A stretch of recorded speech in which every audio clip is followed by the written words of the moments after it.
So everything is as it should be. Okay. I got to sleep without the boots. Well, welcome everyone in person and online.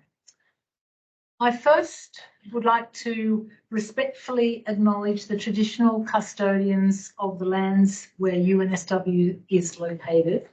Here at Kensington, we're on the lands of the Bedegal peoples. Our First Nations people are a living part of the oldest continuous existing culture on Earth. And I'd like to acknowledge all Aboriginal and Torres Strait Islanders, elders past and present, and their communities who have been stewards of the places that all people in Australia now enjoy. Well, as I've already said, welcome, and my name is Susan Thompson, and as chair of the City Futures Research Centre Postgraduate Working Group, which is a bit of a mouthful, and also Associate Director of the City, well, one of the Associate Directors of the City Futures Research Centre, it's my absolute pleasure to welcome you all here today and to say how delighted that we are today, in particular, to showcase a few of our wonderful postgraduate students' research. I suppose a few is more than two, so it's actually two of our wonderful postgraduate students today. This is actually part of what City Futures Research Centre endeavours to do in supporting our postgraduate research students in a variety of ways through their journeys, their research journeys, apprenticeships, learning with us here at the University of New South Wales. Today, we're super excited to be hearing from PhD candidates Claire Daniel and Reg Wade.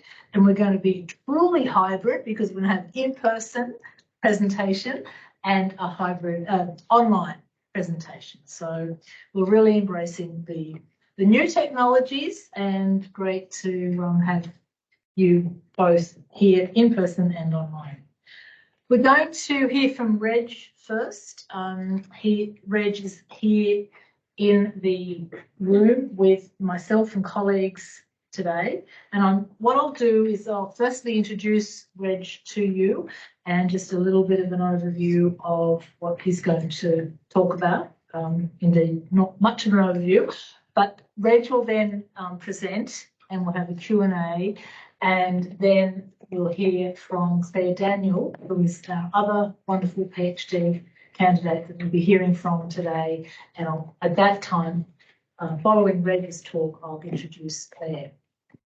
So, Reg, thank you so much for presenting. And Reg Wade is formerly a consultant at SGS Economics and Planning, and has experience providing strategic planning advice to a range of local and state government agencies, NGOs and private sector clients, both within Sydney and across Australia. And we're very proud he's a graduate of UNSW's Bachelor of Planning program and now undertaking his PhD here.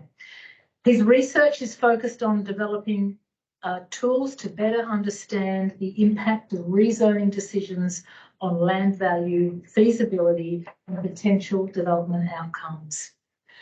And today, Reg will be talking to us about developing tools for the rapid analysis of land value impacts in rezoning scenarios. So I won't say anything more. Welcome, Reg, and really looking forward to hearing your presentation today. Thanks very much. Thanks.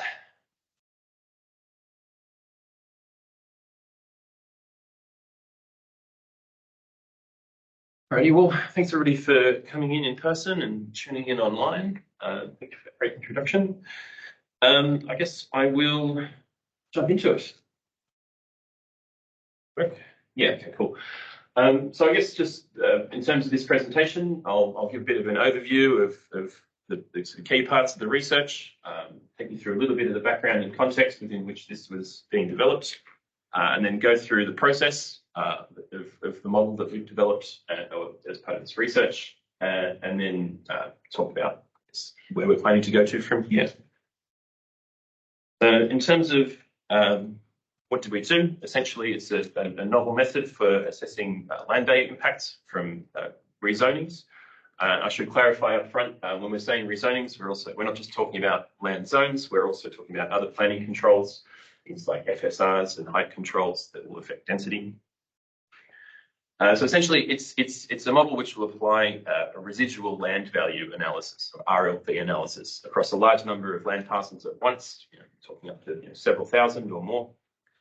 We're trying to implement a flexible system which can reflect a bunch of the quite very different built form outcomes that you might get, from quite tall apartment buildings to detached dwellings to warehouses, for example.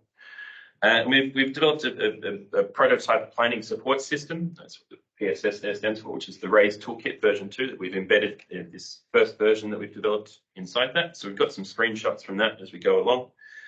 There has been a bunch of other progress in developing this past the version that we're looking at here, which I'll comment on as we go along. So in terms of how do we do this? So the model takes a series of inputs from the user to create a particular scenario. So it takes in built form assumptions, what sort of building typologies do you want to test out as part of this? It takes in development cost and revenue assumptions, and of course changes to planning controls, or indeed no changes, just using controls that are currently there. It'll then process the scenario by attempting to maximize the amount of building area that you can get underneath these planning controls, and then applying these cost and revenue assumptions to get to an estimate of residual land value. And then it can compare between the different typologies that you've given it in order to identify what a highest and best use would be under this scenario in that particular lot, as well as other items such as land value uplift and dwelling capacity. Why did we think this was worthwhile spending time on? So essentially, we want to improve the speed and accessibility of this sort of analysis and maybe reduce the cost rather than having it as sort of standalone consulting projects that you might have otherwise. We also want to open up a bit more conversation around land value capture and the potential for that in Australia. We also want to look at potentially different sequences or analysing different sequences of planning and infrastructure interventions, and then also hopefully improve transparency and consistency in this kind of analysis. So a bit of background and context. These are sort of quite broadly the fields that we were looking into in terms of the literature and other research on this. I'm not going to spend a lot of time going through this. I have papers and literature reviews which I can share with you if you're interested. Sort of, I guess, in terms of other background and context, residual land value analysis for people that aren't quite familiar with it. Essentially, it's producing an estimate of what the land value would be if you had a hypothetical development scenario take place. So say you were to build a building, what the revenues you would take from that are, you take away all of the costs in order to produce this, including an allowance for a developer's profit margin. And then essentially what you have left over, the residual, is what you can assume to be the land value would be. That's the maximum amount that you would be able to pay for that land and maintain your profit value, your profit margin. So it's something which is quite routine for a developer to conduct. They do this when they're looking to buy sites. For town planners, it's a bit more complicated because they don't necessarily do this on a day-to-day basis, and they're also doing this at arm's length. They don't have direct knowledge of what the specific construction costs of that particular developer would be, and they're also looking at a whole bunch of sites at once, as opposed to a site-specific thing that a developer would do when they're trying to work out whether to go ahead with the project. A slide in here, I guess, context on the New South Wales planning system. It's easier when I'm giving this talk in Sydney to not spend as much time on that. It's like primarily there's a few controls which have like the outsized influence on density that we've sort of decided to focus on in terms of this first version. So we're considering 4 main controls, which are land zones, which determine whether or not something is permitted in a particular area. And then 3 other controls which influence density. So building heights, FSRs, and minimum subdivision lot sizes. It's also fairly accessible to get these particular planning controls in New South Wales in a standardised machine-readable GIS format, as opposed to some of the other ones like sort of setbacks and parking requirements, which can vary quite significantly between different locations. So I guess this slide shows you an overview of how our modelling approach works. We'll have more detail on each of these. I'll work through them in one step, so you don't need to memorise all of this.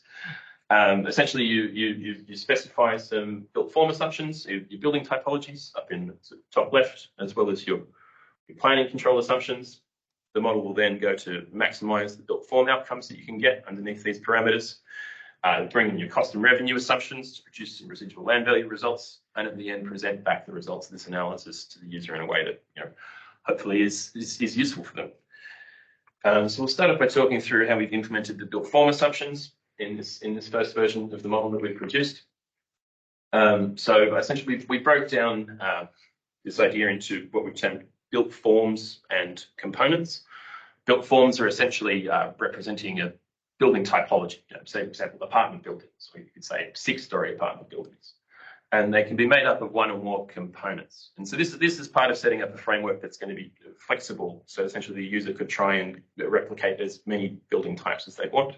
So you could say, a component is you've got a ground floor retail in sort of shop top housing style development. You'd specify it's retail, it's got this height of stories, it's this site coverage, and then you'd separate another component for your residential tower on top, which obviously has different building sort of assumptions that's required. Sort of separately to that, we've kind of separated them into what we've termed lot limited or GFA limited, so gross floor area limited built form types. So this is where a lot limited thing is something more like if you've got detached housing, where the density you get is limited by the minimum subdivision lot size, whereas the other types, for example, like apartment buildings or office buildings, be much more limited by what the maximum floor space you can get under the height and FSR controls are. This is a screenshot of the prototype that we've got. It's putting assumptions for a built form, for example, apartment buildings. We're specifying things like what the story height is, what the site coverage ratio is, a series of efficiencies between gross building area to gross floor area and the like. So in terms of the planning control assumptions, they're fairly basic in this first implementation that we were looking at. As I said, there was the 4 planning controls that we've got. Essentially, the user just goes in, selects which lots they want to modify in their particular scenario, and then assign a new value. So, for example, in this case, these lots in yellow, they've selected those. They're currently zoned for low density residential. And then they're going to select an R3 medium density residential and assign that new value in there. Obviously, you need to change sort of some of the other controls as well. You'd probably increase the FSR and the height if you wanted to develop a high density sort of system there. But okay. So then talking about the way that the model maximizes the built form outcomes. So essentially, it'll work through each of the built forms that have been specified, checks whether it's permitted on every given site in the area, and then tries to maximize the density. So if it's like detached dwellings or something, it'll see how many lots you can subdivide that particular lot into. And then if it's something which is limited by floor space, it'll progressively add a story until it works through all of the components in the building, and then it stops when it reaches the maximum height or the maximum FSR control. And then it returns those results back to sort of say these are all your floor areas and your height and stories, and then it applies the cost and revenue assumptions.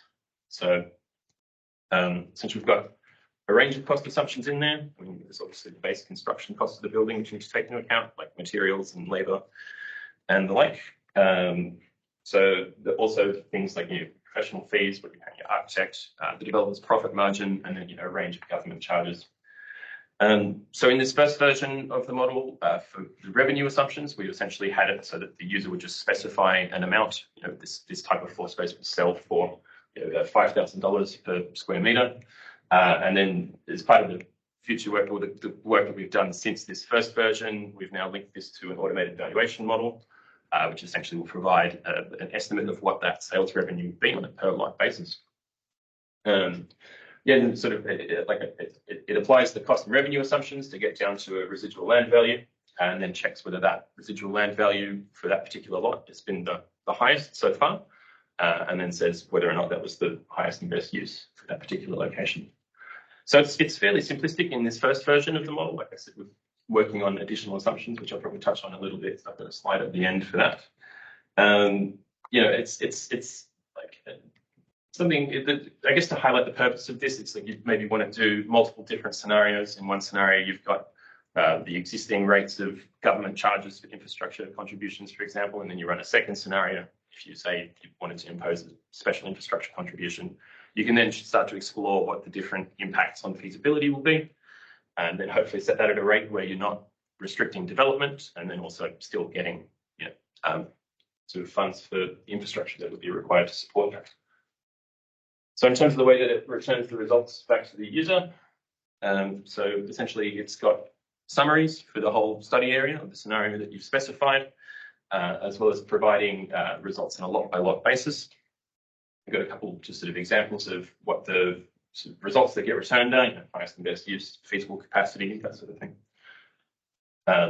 This is another screenshot from our prototype. On the left-hand panel, there is a summary of the results in this whole scenario.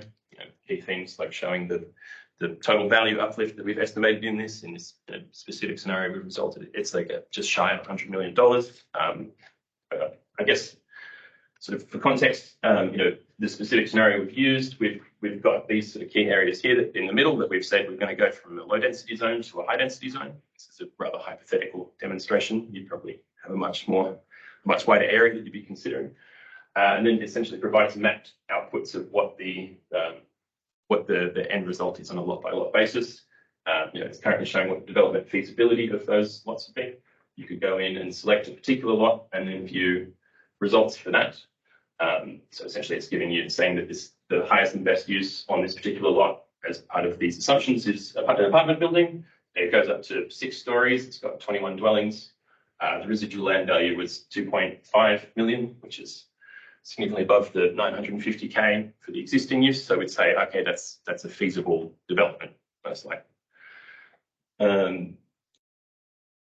Yes, so this is all the stuff that I've described as sort of version 1, and this is kind of an overview of where we're at, and then also maybe we'll talk a little bit about sort of what we see some of the limitations of this to be. So this was obviously a prototype. We've been working towards something commercially ready, which I've got a bit more on in the next slide. So yeah, it's got a fairly simplistic approach to determining built forms.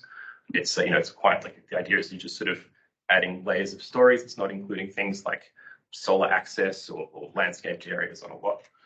There's sort of these other requirements that will be set in with controls other than just the FSR and height controls. Currently, it's only looking at residential land. It's doing a static assessment, like it's not doing a discounted cash flow analysis. Yeah, and then so I guess sort of limitations with where to go from this, adding in more complexity, introducing new assumptions can sort of, I guess, require more of an expert knowledge from the user, which is something which we're going to have to balance, as well as sort of introducing more estimation risk. I guess a comment on the transferability of this as well. The residual land value approach can be transferred between different jurisdictions, but obviously the planning systems are different, so you have to adapt that if you wanted to change, import this to another state or country, for example.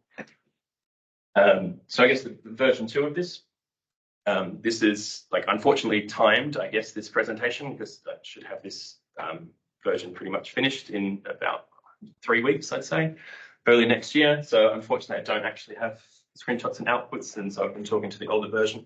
But essentially what we've been aiming for is to bring this up to more of an industry standard level of analysis, something which would be comparable to the analysis that a developer would undertake. So introducing a discounted cash flow analysis into this, bedroom mix and parking assumptions.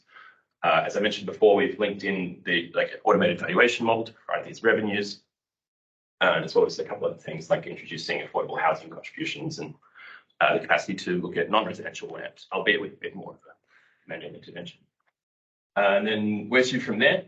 So essentially we'll be taking this more improved version of the planning uplift model, and then combining it with like other work that's been done in City Futures, looking at the value impacts of infrastructure interventions, so adding in train stations, for example, the schools, and then essentially we'll be enabling the user to do mixed scenarios. So you can like add in both infrastructure and planning interventions, and have, obviously, you plan for these things together in a holistic way. That's the way it's supposed to be, so it makes sense to have them both in one scenario.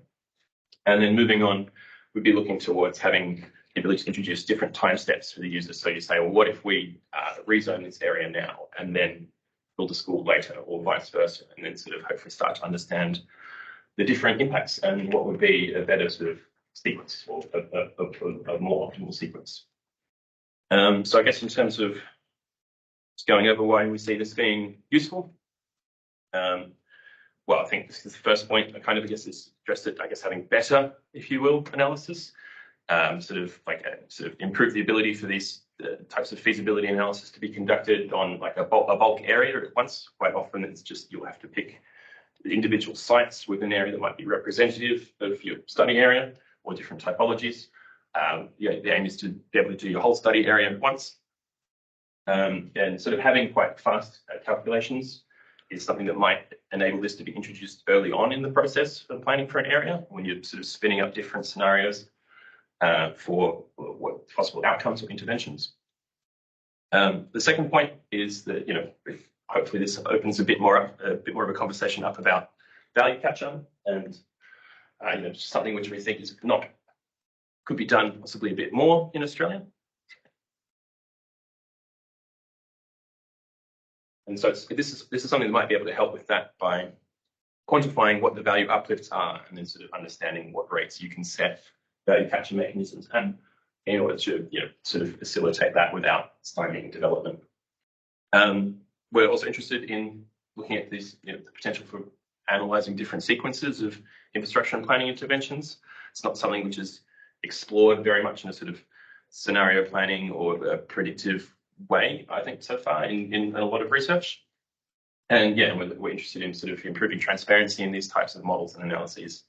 It's potentially something that's take it out of the hands of a specialized consultant, which may, have not full transparency on their assumptions, and sort of maybe putting it in the hands of the sort of end user in government directly themselves. It may also have potential as a communicative tool in terms of like if you're running a public consultation session and you're sort of proposing a whole bunch of new density in an area that might not be particularly exciting for residents there, sort of discussing like sort of, maybe this is creating additional value in this area that we can redirect towards sort of infrastructure or public services in the area might be helpful for that. Anyway, yeah, that's where the presentation's at. I hope I didn't speak too fast or too much, and we've got some time for questions.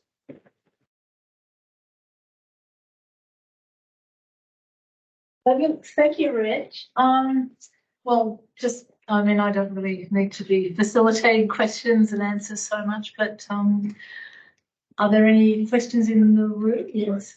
So that would be particularly useful for actually determining the highest and best use, wouldn't it?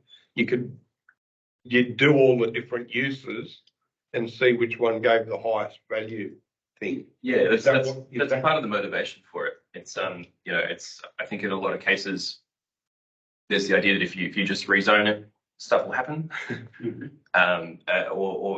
So it might help in identifying ahead of time that no, this isn't feasible, so you should look at something else. Or cases where like maybe an unintended change, like if you introduce a new use to a particular zone, that might then become more valuable than a use than you were expecting otherwise. And so yeah, it might actually flag that up ahead of time.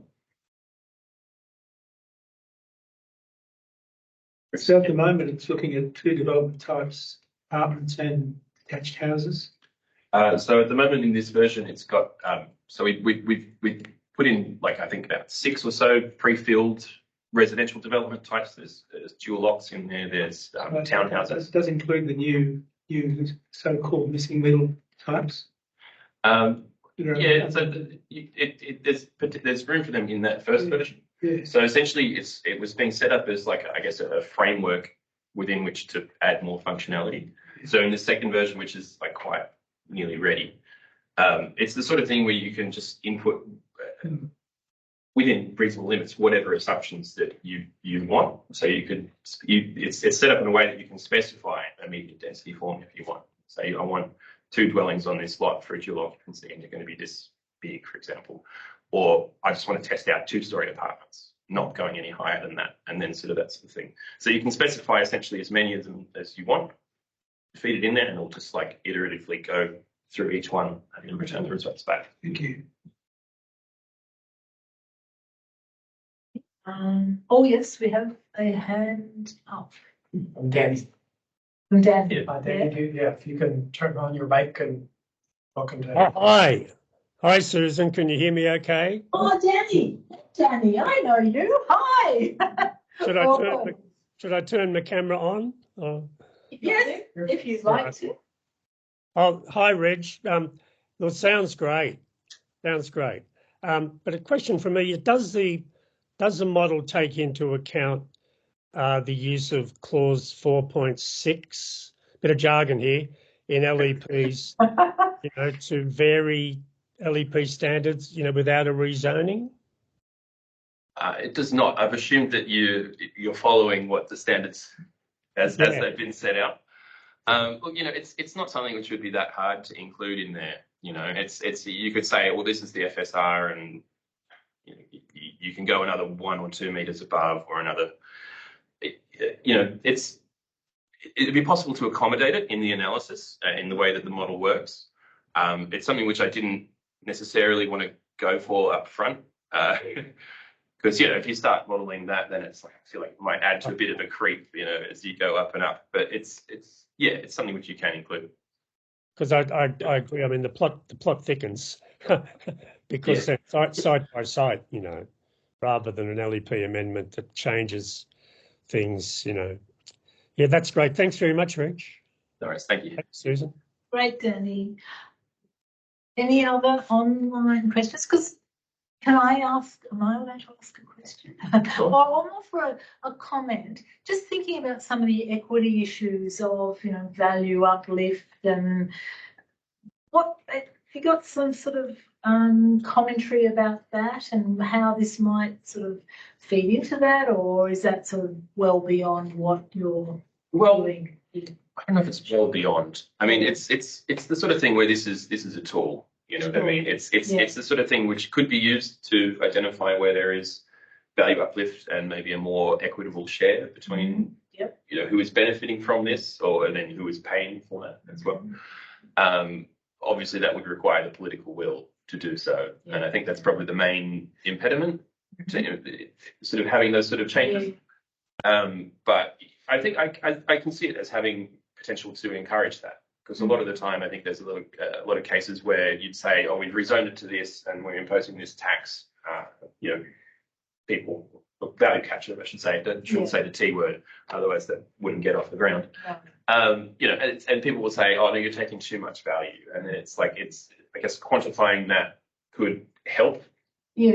Sort of say, well, this is an appropriate amount, and therefore we can do this and demonstrate that it's not having too much of an adverse impact or taking too much. So, or the possibility of maybe some of that value going back into providing infrastructure that might then support additional people coming into an area.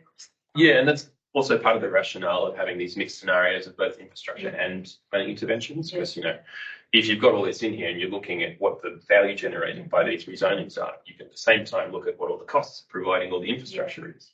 So it's, I think, having them positioned right next to each other might encourage a bit more of a conversation. Yeah, fantastic. Oh, yes, Val. Yeah. This is also like following up the question. So one of the critique of like having like these dashboards, tools, and indexes to describe like benefits of complex systems is that it favors like a unidimensional view of like comparing between projects, right? So the good hard stuff, like, so if you make it like a target, then it becomes like that's all people care about and that's all like people optimize for. So what would be the potential for such risk in such a model, right? And how would we avoid that? It's a tricky one to deal with. I think it can help sort of get around that potentially with its use quite early on in a process and sort of to do different exploratory scenarios. I think that's more of a problem of process and use, so it might enable a rather narrow use and application, but where in reality maybe the process should be looking at actually, well, what if we did a whole broad sort of range of different scenarios and then looked at each of them rapidly. So instead of it being just one particular vision, maybe they narrow it down to one vision later and it becomes more normative. But I guess it's a problem which is broader than this tool. And having something like this to sort of, I guess, reduce a bit of friction in sort of feedback between, we have a scenario and assumptions and we want some analysis and here's the results. Sort of maybe speeding that up might make it a bit easier to do a wide range of scenarios, but it might also make it a bit easier to just narrow in on one particular thing. it's a user risk, I suppose, or a process risk attached to it. Well, thank you so much, Reg. I mean, clearly, not only interest in your model, but in the implications of that work. And we'll be hearing lots more about this, I'm sure. Thank you. Fantastic. Thanks so much.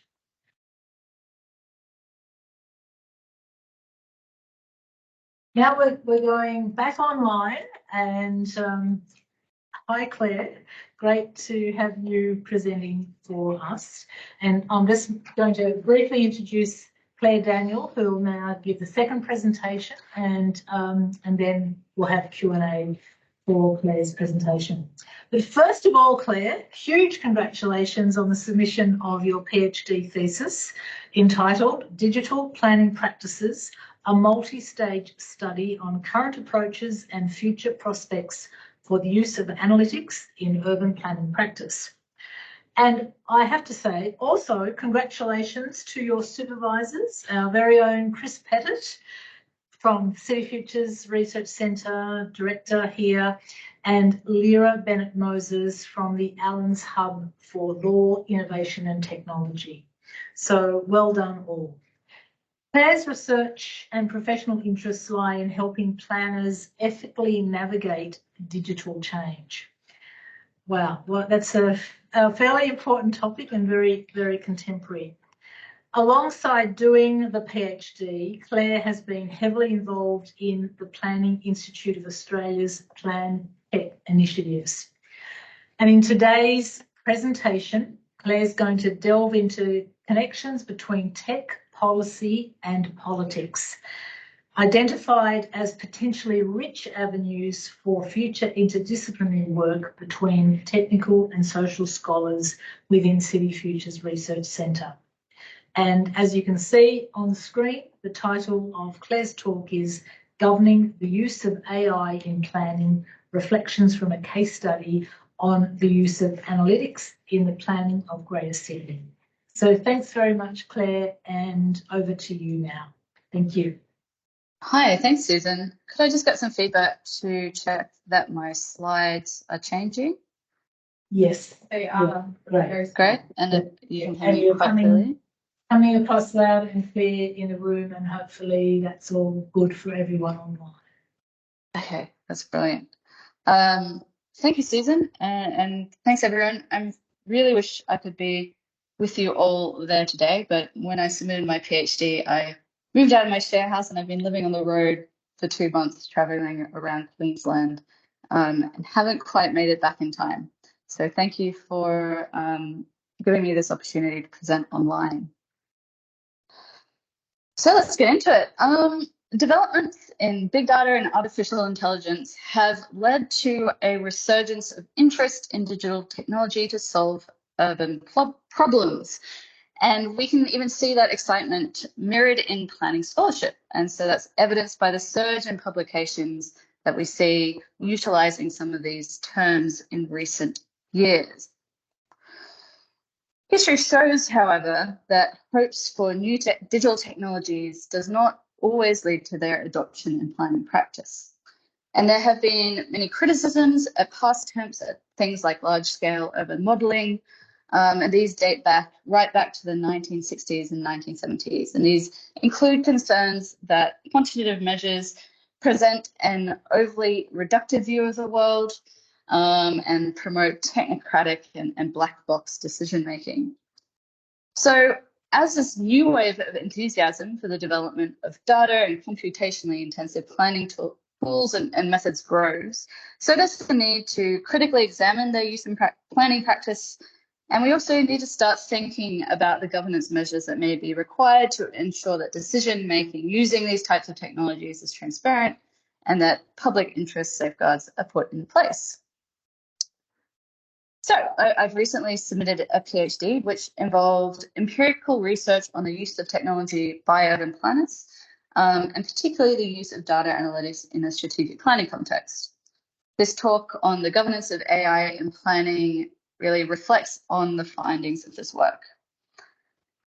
Now, at this point, I need to address the fact that AI is a very expansive and vague term. And whilst my use of it in the title of this talk has hopefully been a successful, if what blatant ploy to get more people interested in it, it has, I believe, actually fairly little practical conceptual use.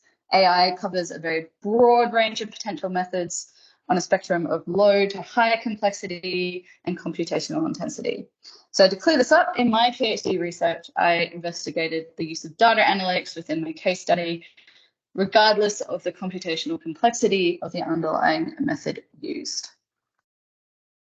Now, for those of you who are unfamiliar, and please just pretend that you are, because I'm practicing this talk for a conference to be held in New Zealand, the process behind the Greater Sydney Regional and District Plans began in 2016 with the establishment of an independent planning agency known as the Greater Sydney Commission, well, known then as the Greater Sydney Commission.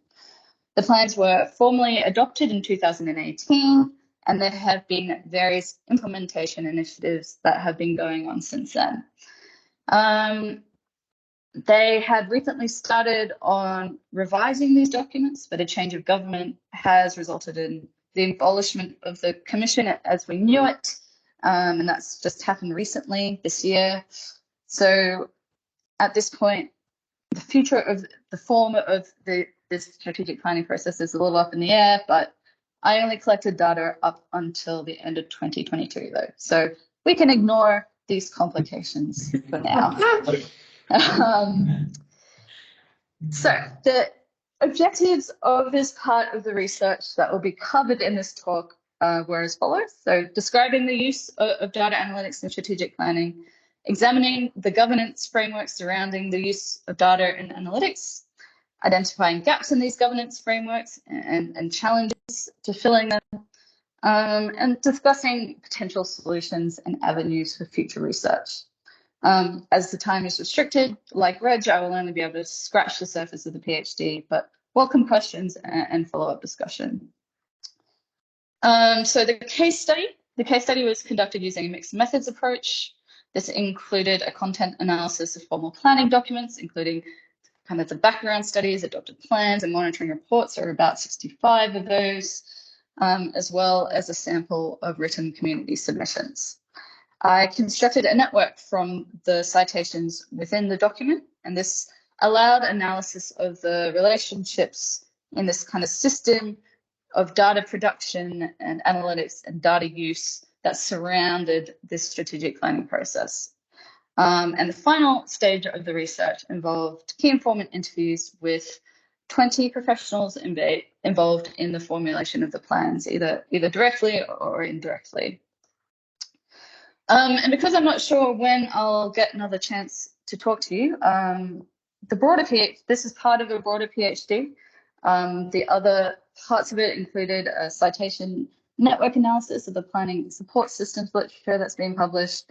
And then I undertook 2 large surveys of planning professionals, one back in 2019 of Australian planning professionals, and another multinational survey of planning professionals across Australia, New Zealand, Canada, USA, and the UK. And those have also been published and informed my thinking on this part of the research. So what did I find with this case study? Well, before we talk about governing the use of data analytics and strategic planning, we need to know more about how they're actually used. And despite that rise in scholarship that I showed you at the start, there has actually been scarcely little empirical research into how technology is actually used by practicing planners. Similar to Reg, no shade on Reg, great research, but most scholars involved in this area are conducting research aiming to develop kind of new methods of analysis and software tools. And there's not a lot of empirical work being done.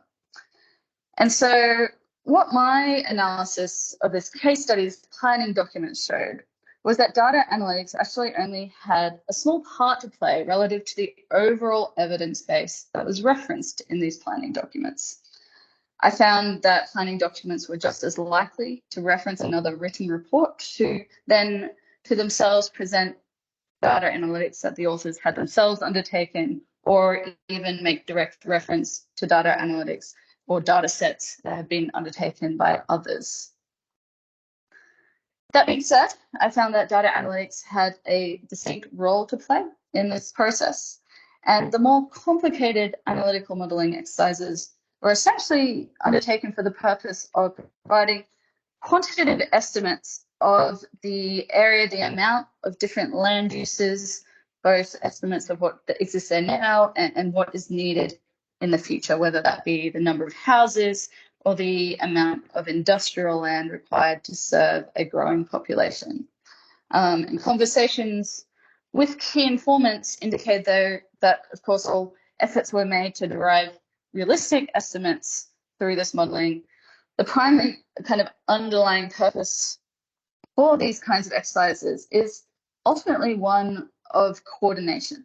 Numbers and quantitative measures provide a means of explicit communication of your goals when it comes to the amount of stuff you're trying to plan for. And it's a great way to get all of your infrastructure departments and local governments working on the same page. How you're going to provide the stuff and where you're going to put it, however, becomes a much more complex and politically charged question. And you see evidence used, they draw on more kind of what has been done elsewhere in the world, what's politically acceptable, so on and so forth. So that's a brief overview of that. There's a lot more to the findings than that, but unfortunately, we have to move on to data governance. And what we see here, in recent years, there has actually been a proliferation of policies governing the use of data analytics and AI within the New South Wales government. This is separate to the planning department. These are government-wide kinds of policies. And whilst this case study was necessarily limited in geographic scope, review of the literature shows that this kind of proliferation of guidance is reflecting similar global trends as an explosion of interest and concern about the use of AI. And what I found was that present governance frameworks largely focus on dealing with the risks of data collection and AI decision-making with regards to impacts on individual people, essentially to ensure that something like robo-debt doesn't happen again. And for those of you who may be unfamiliar, again, pretend that you are. Robo-debt refers to a program by the Australian government where debt notices were issued to welfare recipients automatically using a flawed algorithm that caused enormous damage to the most vulnerable of Australian people who were provided with no good means of recourse. Now, whilst it is super important that we ensure that nothing like robo-debt ever happens again, the use of AI in a strategic planning context is actually quite different. So, as shown in that kind of diagram, these kinds of analytics have a much less direct impact on decision making. It's much more indirect. And also, individual people are rarely subject to the type of planning analytics which is used. So planning analytics tends to focus on broader impacts to cities, places, communities, these kinds of collective impacts. But if we have a whole heap of AI policy that's only focused on evaluating the risk to individuals, we start to miss out on addressing those long-held concerns around black box decision-making and so on and so forth that need to be addressed in planning. So what could be done to address this oversight? In the interviews, I tested the hypothesis of making all data, analytical methods, and code used in strategic planning publicly available. And by asking the opinions of participants on the extent to which they believe such information should be released. And whilst there was great support around the idea of government open data, analytical methods and code seem to be a much more sensitive topic. And whilst many of the reservations raised by interviewees are well documented in existing literature on open government, such as reluctance to be exposed to criticism, so on and so forth, there are nevertheless some planning-specific reservations that I would like to bring up that deserve further investigation, and at the heart of which I identified were concerns around real estate speculation. So essentially, the fear here is that the code used to perform planning analytics, even if made openly available, could privilege well-resourced entities with the technical expertise to re-engineer models and interpret and apply the information to participate in profit-making, to participate in things like real estate speculation. And whilst my study, it's out of the scope of my study to thoroughly evaluate these fears, some of my results indicate that this might be an area that's worth looking into. In community submissions, I found that there were almost no references to the vast amount of open data and open information that's made available by government and that was used heavily by consultants that were involved in the planning process.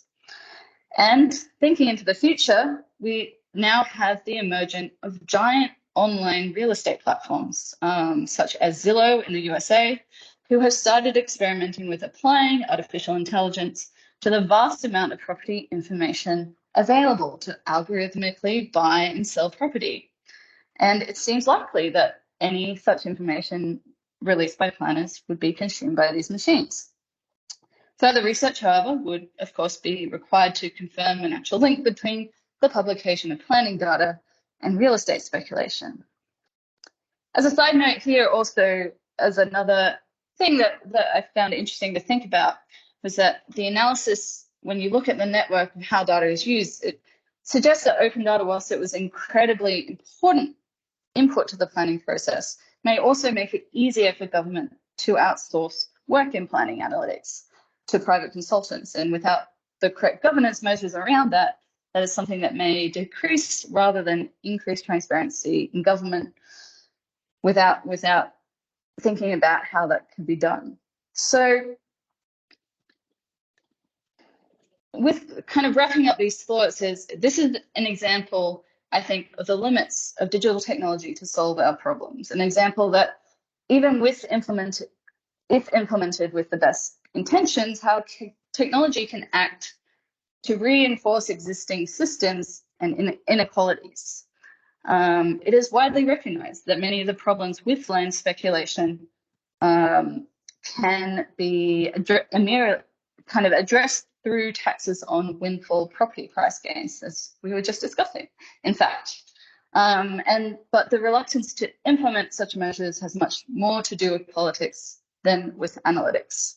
And developing solutions to land speculation is nevertheless way outside the remit of my PhD research. So I'm forced to offer less systematic recommendations. So this is a short presentation. I has been more on the critical side. I haven't covered the myriad benefits of open data, open governance, and open source algorithms in this context, not the least of which is the ability for many urban analytics researchers here at City Futures to do their very important research on how to solve some of these issues. But I hope that I've outlined a case for more attention to be given to the governance measures that complement data, the use of data and analytics in planning, and starting to think about possible solutions. Is it worth initiating standardization efforts in the realm of planning analytics? So similar built environment domains such already have, so if traffic and hydraulic modeling, there are very detailed government methodological guides and standards that have long been developed and enforced about how to do traffic and hydraulic modeling when you're working on public infrastructure. Whilst planning is more complex, my research kind of suggests that there are a set of fairly well-defined functions that planners are using analytical modeling for, such as land use demand modeling and transport accessibility and so forth, where it could be useful to start. And we don't have those kinds of standards. So is that something that's worth looking at?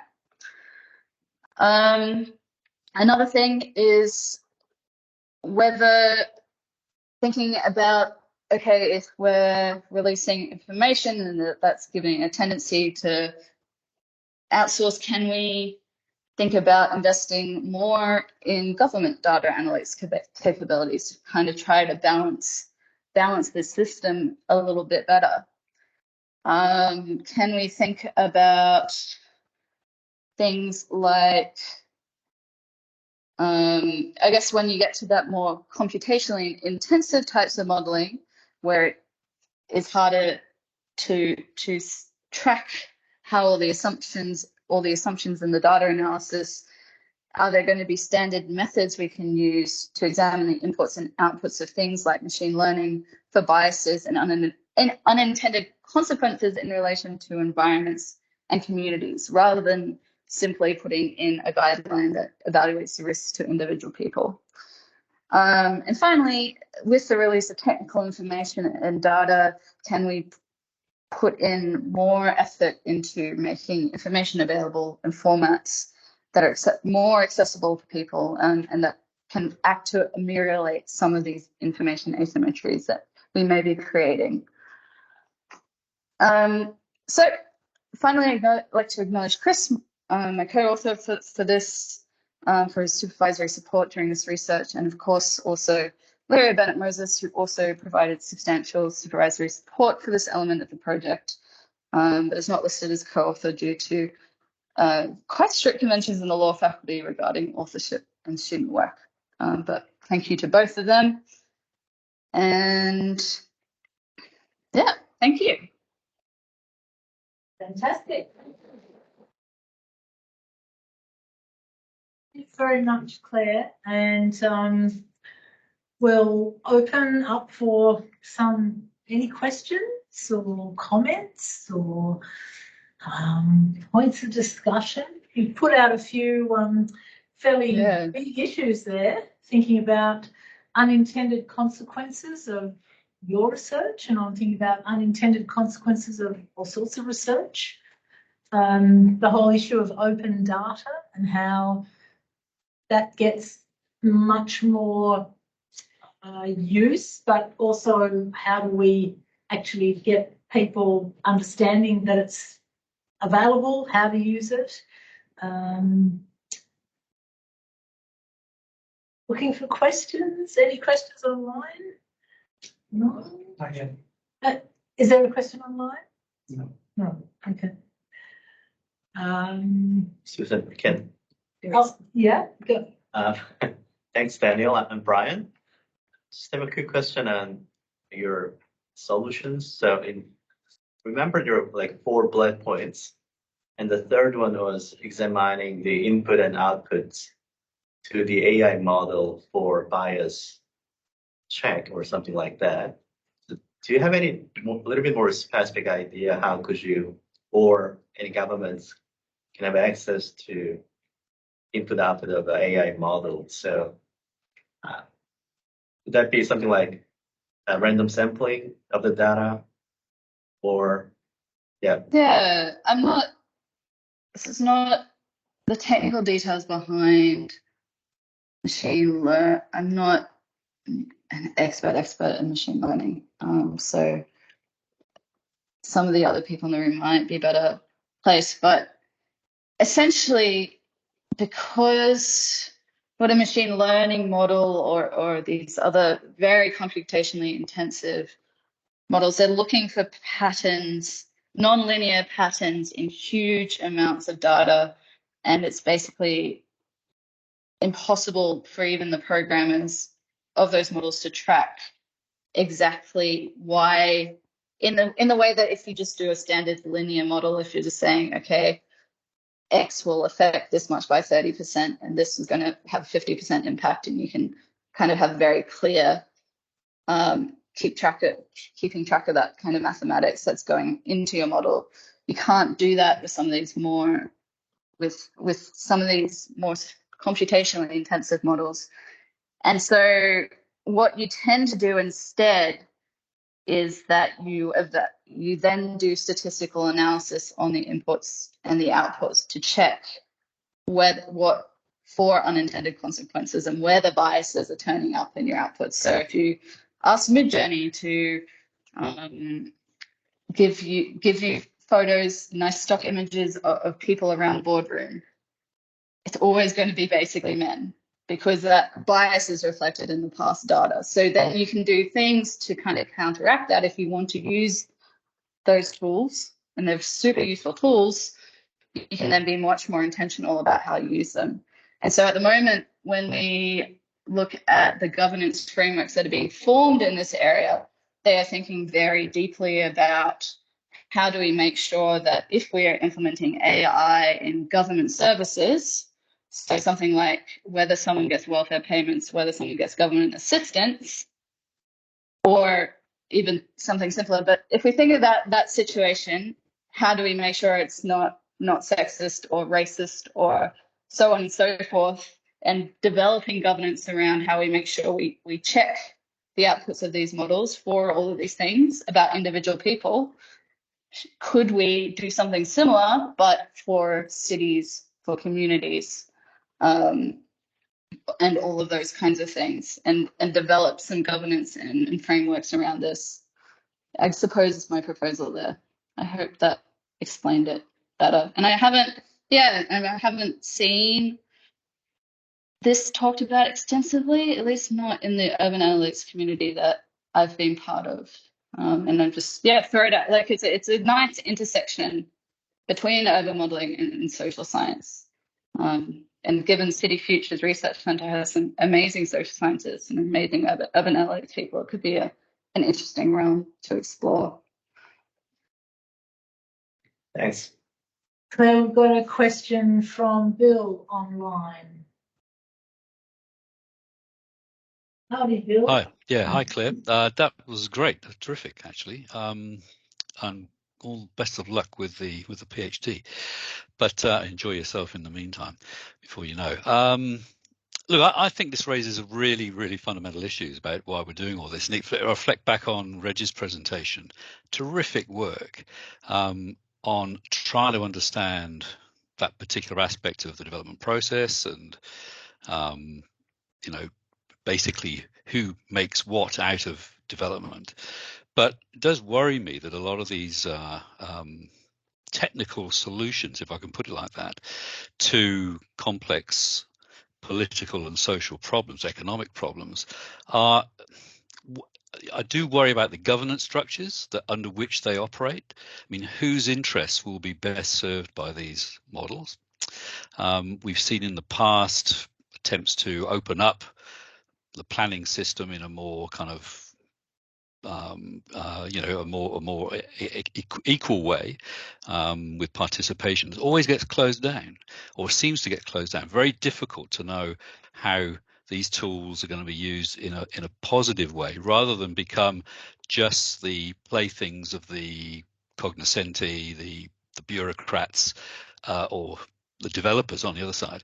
And of course, if councils get their hands on these tools, which we hope they do in a sense, because that's the whole point of doing them, there'll be a huge opportunity for conflict, and lawyers are going to have a great time out of this, I suspect. At the end of the day, there'll be there'll be challenges to the decisions that are being made using these tools.